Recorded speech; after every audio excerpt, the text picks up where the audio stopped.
Okay, hello everybody. Today's date is 7/14/2021. Hold on one second. Excuse me, please. Today's date is 8/14/2021, and my name is Leslie Williams. And what I'm going to do in this video, you can consider this video as being a part of the video series that is titled Remote Neural Monitoring CIA Hypergame Theory. So listen very carefully to my statements. I'm going to make this video and talk in this video in a way to where it can be assumed that this video is talking to my regular followers and people who have been and are following this particular video series. The reason why I made that statement is because I don't have time in this video in order to educate a person about why this is about gang stalking and the whole 9 yards. Just hear me out. I wanted to make this particular video. This video can be considered 8B. Okay? If I've already made it 8B because my schedule's been so hectic lately, then you can consider this video as being an 8C. And you'll know that I've made it 8B eventually when you get into the YouTube account that you see this video through. And then as you start streamlining through the videos, when this video series, when you run across a video that's not titled yet, you'll know you're in the right video dedicated to this series, because I say it is a Remote Neural Monitoring CIA Hypergame video series video. Each video will have sequential numbers at the end of them eventually in their titles, so you'll know what video streamlines, so you'll know the sequential order of them. If I already made an 8B video, then you can consider this video to be an 8BA, meaning that it's just an extension of 8B. Now, in the last video I made concerning this particular video series, I started talking about how one of the main sub-motives of gang stalking crimes has to do with, and we're going to see if anything occurs that interrupts this video from streaming. We're also going to see if it ever ends up edited on any and all dates. I do tape record my statements on a running recording digital tape recorder, so just want to kind of throw that out there as well. Now, pay attention closely. One of the main sub-motives of gang stalking crimes, and gang stalking is not stalking by gangs. Trust me, you'll figure it out once you start researching this crime and when you stay with my videos dedicated to my YouTube account you're watching this video through. And then obviously over time, if you stay with me, you'll discover all the other YouTube channels that I already have online that's got thousands of videos in them. So check this out. Now, one of the main sub-motives of gang stalking is to create brain-entrained neural pathways so that they're looped. And one of the ways that they become looped is by forcing the victim through their life experiences intentionally perpetrated in the gang stalking victim's life, so that the life experiences of a gang stalking victim is only this crime, meaning that what is being perpetrated against the victim and the victim's life, and the techniques and methods and tactics that they use in order to create the brain-trained looped networks and looped neural pathways. Okay, brain entrainment is one of the biggest sub-motives of this crime. The great majority of the additional crime motives that they originally have for the victim is widely supported, massively supported by and through the brain entrainment. Now, so let me give you an example of how easy it is to create a brain-entrained neural pathway that is nothing but a loop. A loop usually to a disassociated state, to the limbic system, to the right hemisphere of the brain, which is responsible for your unconscious awareness. But they will also create what is known as whole brain synchronization by streamlining and adding things onto the entrained pathway once it's created and reinforced to the other conscious layers of the brain, like the subconscious, preconscious, and conscious layers, so that the whole entire brain can be connected in reference to its features and functions and its different conscious levels to the same entrained pathway. So just hear me out, because you got to remember, gang stalking victims, their entire lives are completely destroyed. Their finances, their ability to work, if you're able to work, if you're not disabled. Hold on a minute, my little squirrel's here. You gonna let me pet you, boo? I don't have any bread on me right now. You're going to have to wait a little bit, okay? Oh, my little baby. I'm sorry, honey. Mama, sorry. Okay, so anyways, now, okay, so one of the ways that a human being, so since our lives are destroyed because See, a good portion of what Brian 2 describes as being the CIA hypergame theory, which he got most of his data from his extensive research into the exposures of CIA, ex-CIA scientists, Dr. Robert Duncan, and others, I assume, because he does mention other people. When he does his exposures online, he not only states that he got a lot of his research data from Dr. Robert Duncan, but also from some other people as well. So, when you can take down a person's life, when you can corral a human being into a set of parameters that they are only allowed to function in and not allowed to operate concerning, when we as human beings, when we look at our lives are mostly made of being a child, being a teenager, being an adult, meeting someone, getting married, going to school, getting a job, trying to establish credit, okay, buying a house, having kids, then their kids grow up and the same thing is repeated, and then everything that we have to do within society in order to achieve these particular milestones and to achieve the goals that our work and our motivations are basically comprised of. Now, this is basically the human experience within America and within most other countries. Hold on one second.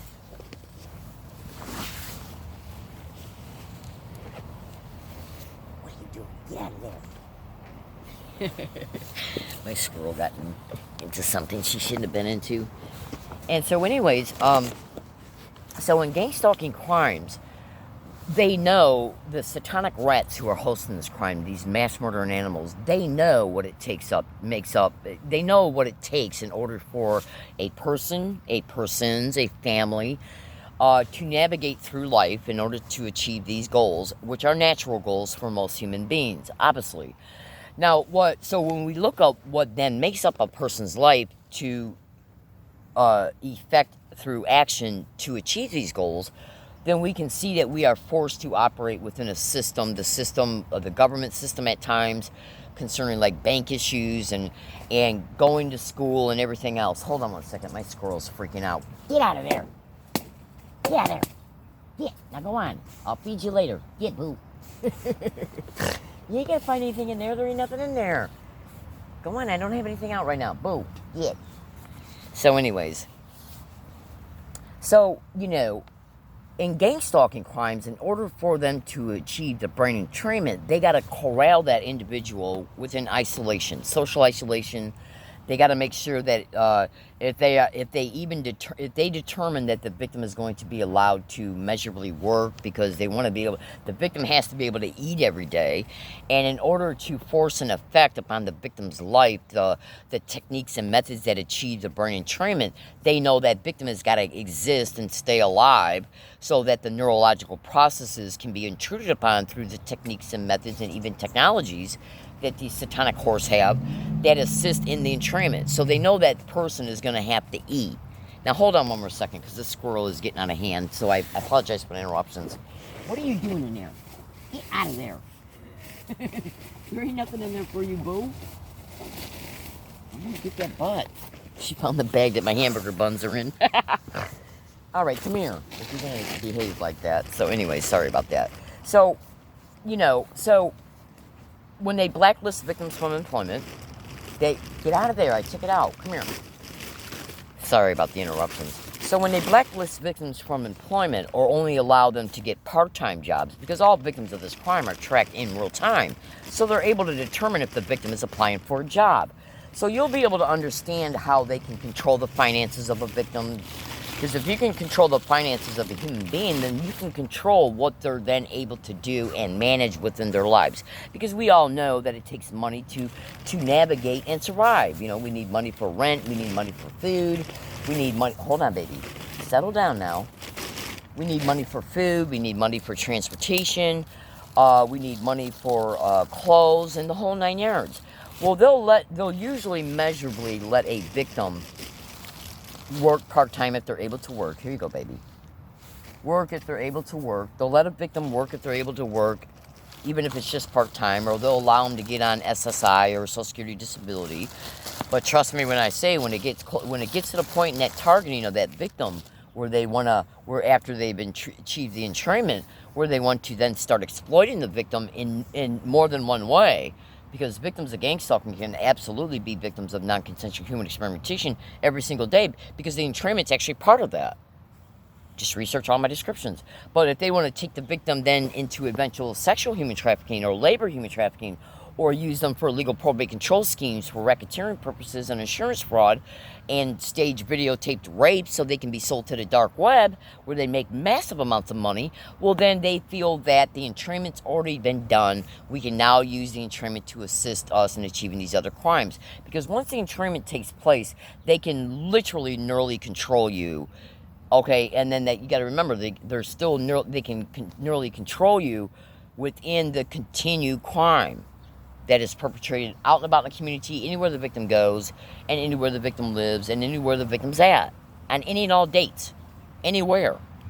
You should also research how it's widely reported that remote neural monitoring is also absolutely one of the main reported conduits that it's working through is Wi-Fi.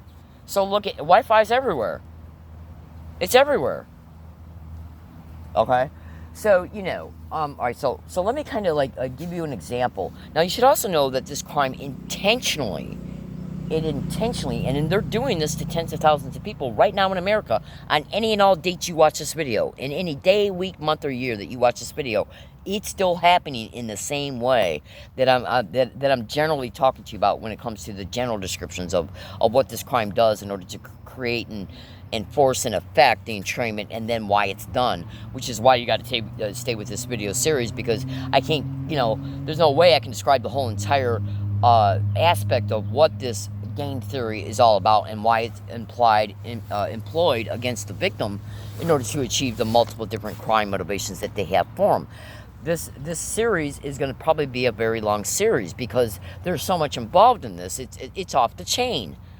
Concerning, everyday normalcy pertaining to a human being's life and the functionality of human beings when it comes to, everyday people when they're out there functioning within society. Well, they're living their own lives and trying to function within society and the systems that run our societies.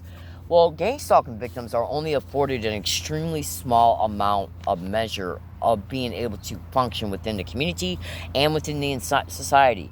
And every bit, I'd say 99%, look, especially if you're an extremely high profile victim, or especially if you're a victim who's been selected for specific, unique, and sophisticated entrainment purposes, whether it be for just one or more common motivations, you better be damn sure that they're going to keep a hold of that victim within the parameters of control that they got that victim at, because they know that once they created any entrainment, they got to keep that original entrainment going while trying to create more entrainment. And the only way they can do that is by employing the same exact identical methodologies against the victim. The only way they can do that is by keeping the control of the victim's life concerning what measures of functionality they're allowed to have within their lives.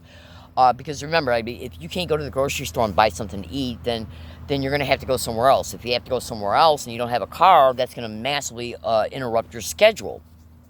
Well, gang stalking absolutely does that too. Okay, because you gotta remember, if they can keep you constantly tied up in the business of moving, okay, having to go way out of your way to get just your elementary needs met, then they can control your everyday schedule. So let me get into the meat and potatoes pertaining to this specific aspect of this part of the entrainment that I'm going to introduce you to. When I was living in Michigan, let me check how much I've already talked concerning time-wise here.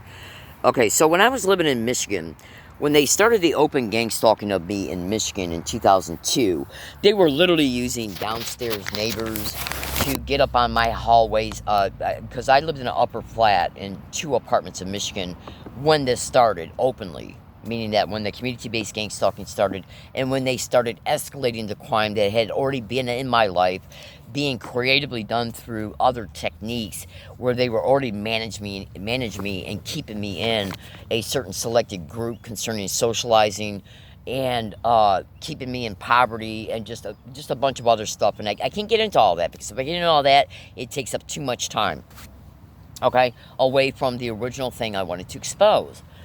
Gang stalking is massive. It's massive. This crime is huge. And it's also extremely intrusive in every aspect of what makes up it being huge. So it's very easy to get bogged down into sub-details of the details. Okay? So, in Michigan, what they were doing when they started the open community-based gang stalking of me, which then, at that same time, they were also adding other techniques like the intentional creation of homelessness, making sure that what I was already entrapped in kept managed. Okay. So what they were doing in my last 3 apartments in Michigan is they were literally using neighbors, and probably, I never met any of them personally concerning the ones that they were using. But they were using neighbors to apply certain techniques of nonstop identical harassment. Now, there's also a great likelihood, because of the way this crime can operate, there's also an extreme likelihood that they originally used the neighbors so that when they started using sound tech on a victim, using a neighbor's voice print, am I referring to voice to skull? That way, because, it's widely reported that these satanic rats, when they perpetrate specific methods in this crime, they will intentionally place people literally outside of victims' doors of their apartments, their homes, their motel rooms, and then they'll have these people engage in a bunch of different types of gaslighting techniques, where they're trying to drive a mental response out of you, which is fueling the response, gas. They're fueling a response out of you, buying through things that they're intentionally letting you hear outside of your door. It's bizarre shit, but it's literally what they do. Okay? All right, now hold on a second. I got to feed my squirrel again. But it's literally what they'll do. If you watch the movie Gaslight with Ingrid Bergman that was made back in the 40s, you'll get a somewhat of a sense of what gaslighting and psychological operations can be. In fact, the word gaslight was taken, that's widely massively used, and tens of thousands of gang stalking victims post online as they're exposing what they're enduring. The word gaslight is on, just type in gaslight to gang stalking. That term was coined from that movie, because that entire movie, in reference to the crime motivation that guy had against her and the techniques he employed against her, are in use today in gang stalking crimes. Oh, absolutely. Excuse my language. So, what they did in Michigan was they were literally propping up people up outside of my different 3 separate apartments, rented in 3 separate calendar years, and they were literally used the downstairs neighbors and the first 2 to get on my the hallway that led up to my stairs, because I was living in an upper flat. They would literally prop people up to stand on the other side of my door, and they would bang on it and say, what's the matter with her? Why don't you call the cops and get her out of here? Oh my God, what's wrong with her? Oh my God, why don't you call the cops on her? Oh my God, she can't keep staying here. Oh my God was said, I bet since this campaign has started in 2002, oh my God has probably been said close to at least 2 million times in almost 19 years now. That is literally no exaggeration, because what was said in Michigan, the great majority of it has been caught on 8,700 audio files out here in San Diego since 2011, and each audio file shows it being said continually. Okay? So just hear me out. See, they got to use the same type of verbal statement because it's related to the auditorial entrainment, which is why people are still saying, oh my God, around me in San Diego, years after I wrote emails in Michigan saying they were repeating, oh my God, outside my apartment doors. And I've already proved it through my blog and through the presentation of those emails, and then the subsequent presentation of this shit being said around me everywhere I fucking go in San Diego for 11 straight years, while they're saying gang stalk and suck dick out here in San Diego. Okay? Literally, this is literally how bad this crime is. And I know it sounds bizarre, but look, I didn't create their techniques and methods. I'm not, I'm not part of them in any way. I don't even know who they are. They're complete strangers to me concerning the assholes who are hosting this. But so just research the sensitization method of gang stalking, repeating words and phrases, repeating identical words and phrases. Now, after they make you aware that it's the neighbor by having them pound on your door and then repeat the words and phrases and then laugh, and then you go to your door to try and catch them, and then they run down the stairs and then you hear their apartment door shut. That's done over and over and over again, so that if they do start using voice to skull, by using voice to skull with their voice prints and then project, or ELF broadcasting, really actually, when they start using ELF broadcasting or holosonics, type technology or the audio spotlight, what they can just basically do is create a tape recording of the same voice prints repeating the same thing and project it right outside your door. So you think it's still your neighbors doing it. And this is widely reported. John Hall has reported this in satellite terrorism YouTube videos. Gang stalking victims all over the internet are reporting catching people hiding behind bushes, underneath their windows, hiding getting outside their apartment doors, their house doors, their motel room doors, getting on the other side of bathroom doors when they go to the bathroom when they're out and about in the community. I got fucking tapes of it like you would not believe. Literally. Of physical people doing this. Now, what you got to understand here is that, so they would literally repeat nonstop threats for years, every single day and night, nonstop, when I was renting these apartments. Then they created the homelessness of them. Because you got to remember, many of the identical things that they were nonstop repeating every day, all day, nonstop, all day, every day. Okay, all the way up to the time I went to bed was, what's wrong with her? Oh my God, why don't you call the cops and get her out of here? What's she doing? Oh my God, she can't continue to stay here. Oh my God, does she really expect her rent to arrive? Oh my God, she's going to have to leave. Oh my God, why don't you call the cops and get her out of here? This was fucking said probably at least 30,000 times in 3 different apartments. At least. Literally.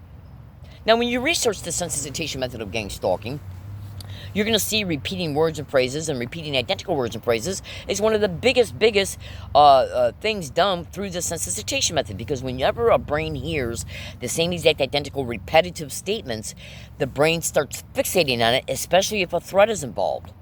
Especially if danger is excited in the brain. Because you got to remember, if they're saying, oh my God, immediately excites the red flag feature of the right hemisphere of danger. Because usually when anybody hears, oh my God, something's going on. I mean, get on YouTube and watch some of those 9/11 videos. You're going to hear people in the background in those videos constantly repeating, oh my God.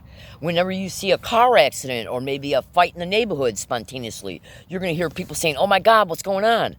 Because, oh my God, is a word that immediately is known to all human beings to be something that's said when something possibly dangerous is going on, or might start going on, or whatever. So there's a feature and function in the right hemisphere that's dedicated to danger signaling. Okay? It's literally called the red flag symbol. Okay? I'm sorry, the red flag's function. And what that is that's dedicated to the right brain paying attention to what's going on in your environment at the unconscious level. Literally, this is in every human being. If you're sitting at a beach reading a book and listening to the radio, your unconscious mind will still be filtering out all the noises around you because your brain, right conscious layer of your brain, is literally engaged in what is known as threat assessment pertaining to your environment. And you're not consciously aware of it. You might every now and then get a sense of it, but you're not really consciously aware of it because you're involved in reading your book and enjoying the sunshine. But your right hemisphere, this is literally a part of the right. This is literally a built-in feature and function of the right brain that has been built in the right brain, in everybody's human being's right brain. Every brain on this planet has this function in their brain because it was developed over time through evolution of the human experience, through evolution, from the caveman days all the way up to current day. So you cannot control the right brain red flag function. Anything that you hear around you that's got anything to be associated to danger, your right brain will immediately notice it, it will analyze it, and then it will even nudge the conscious layer to pay attention to it. Well, that's gang stalking. Why do you think they're getting around victims all over fucking America and saying threatening things, demeaning things, critical things?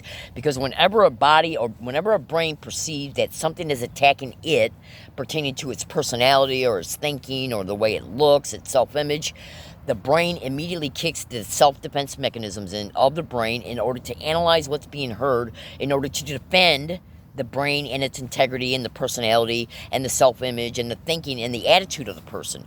This is also an innate hardwired thing. And gang stalking knows this because gang stalking was literally developed through the military, through psychological operations, probably through the Army, the Air Force, and probably sprinkles of the Navy. Okay, oh, absolutely, because all three of those three are the main three military branches that are massively exposed to be directly connected to this crime. Psychological operations is all throughout this fucking crime because you cannot achieve any entrainment through gang stalking without employing psychological operations, meaning that they got to know the features and functions of the brain. So that's another reason why victims experience so much verbal abuse, whether it be done through physical people and or voice to skull and or ELF broadcasting and or holosonics or the audio spotlight. Now, so if you're living in an apartment and you're a woman and you're already alone and they already have part of your social life already structured in the way they want it structured without you even knowing about it, meaning that social isolation, Google that to gang stalking, well, they already know that once they start employing the community-based gang stalking and then escalating everything else and doing things like creating the homelessness of you, they already know they got you entrapped in social isolation. Because they know that they're going to use what's left of your social circle to fucking abuse you, so you leave them. Because all human beings, if they got the resources, are going to leave abusive relationships. They know all this. That's why they do it. Okay? That's the secondary reason why they do it. So, when you hear outside of 3 apartment doors, oh my God, she can't continue to stay here. Oh my God, what's the matter with her? Oh my God, what's the matter with her? Is there a way to excite the self-defense mechanism of the brain so that the brain evaluates, okay, am I doing something wrong? Am I doing something that I'm not supposed to be doing? And what am I supposed to be doing that's wrong for somebody to say, oh my God, what's the matter with her? Okay? Plus, while you're hearing it in your environment, outside your fucking door, okay, so the right brain immediately kicks that self-defense mechanism in, and then your brain evaluates the theme of what's said, because the brain has an innate built-in self-defense mechanism that forces the brain, without your will, it forces the brain to evaluate what's being heard, because that's the part of the self-defensive mechanism of the brain, is to evaluate anything that's got to do with a threat to your attitude, a threat to your self-image, a threat to your thinking processes, a threat to anything you may be doing, because threat assessment is part of the right hemisphere. And gang stalking knows all this. It's why they fucking do it. Because in order to excite a thinking response based on what you hear, in order to excite an emotional response based on what you hear, in order to hack the brain at the right hemisphere through neuromonitoring, you got to excite right hemisphere brain functions. So they know all of this. It's why they do it in the way they do it, because they know what it's going to take to excite these mental and emotional responses, which is why a lot of negative shit is done and said. I mean, think about it. If somebody had control over you being homeless, wouldn't you pay attention to everything they said? Of course you would. So if somebody's getting outside your fucking apartment door and repeating, oh my God, she can't continue to stay here. Oh my God, does she really expect her rent to arrive? Oh my God, what's wrong with her? Oh my God, why don't you call the cops on her? 300 fucking thousand times. Okay? Non-stop, every day, day in and day out, all the way up until the time you go to bed, and immediately heard once you get up. Your brain is going to start fixating on that, and it's going to start creating an auditorial and trained neural loop. Because your brain is being forced to hear the same exact identical thing said in the same exact identical way. Each word has its own unique phonetic sound, and that since each word is made up of dialogue that composes a threat, your brain is going to fixate on it and analyze it, and it's literally going to create an auditorial and trained neural loop. Now, that auditorial and trained and reinforced neural loop, it becomes reinforced through the continued repetition of the same shit. It creates a potentiated frequency output from it. Now, that way, every time the victim hears the same shit, the brain will recognize it, the frequency will fire, remote neuromonitoring latches onto it after identifying it, and now it can nearly hack you in real time for other sick, sadistic shit that remote neuromonitoring can be capable of. So welcome to one of the main motivations of why this sick shit is done.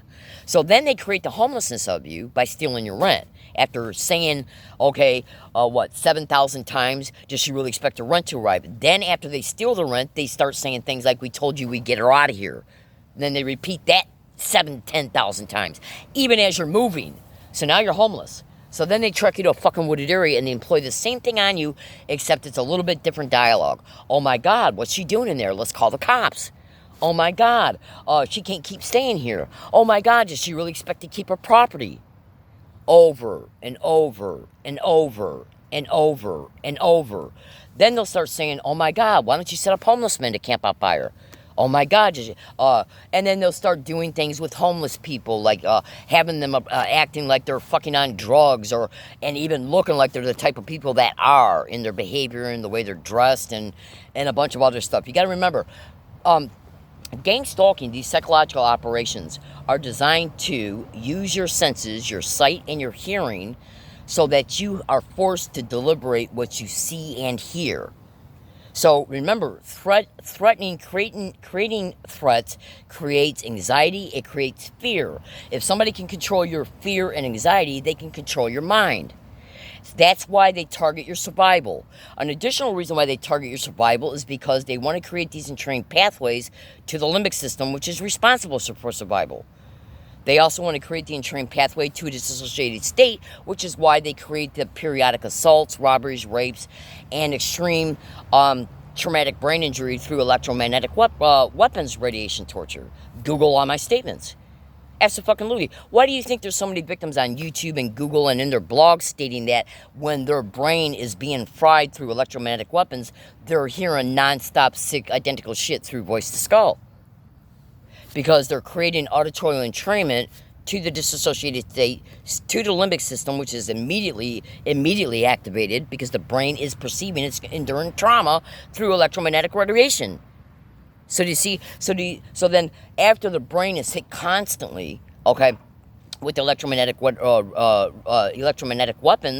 the brain immediately goes into a dissociated state while activating the limbic system, while the brain is forced to hear nonstop identical statements through voice to skull. Therefore, auditorial entrainment gets entrained to the dissociated state, to the limbic system, to the emotional states that are experienced when the victim is experiencing the sick, twisted torture. Now you got an auditorial neural loop to a dissociated state, to the right hemisphere, to the limbic system, to emotional states.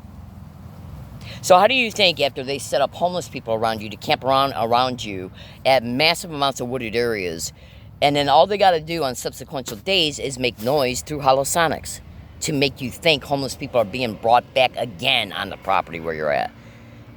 Okay? Like banging, like somebody is pounding tent stakes in the ground.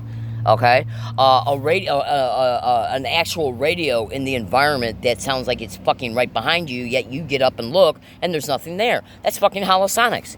You catch it on fucking tape. That's absolutely. But you see, if they were to project something like that through ELF broadcasting in your environment, you can't tape that. So you better be careful about what you say, gang stalking victims, if they're projecting sounds around you. Some of that shit can be recorded. I got it on fucking my tape recorder right now, literally. And some of it can't. So be careful about what you say. So every single fucking time that they can project sounds onto the property, or when they bring people up on the property to make sounds, that excites those entrained pathways, visual pathways of prior events, and auditory pathways of anything heard, as these entrained pathways were being created on prior dates relative to specific actions connected to homeless people. It's the same shit. And they got to keep you in the same exact identical neural loop by and through stage in the same exact identical type of shit.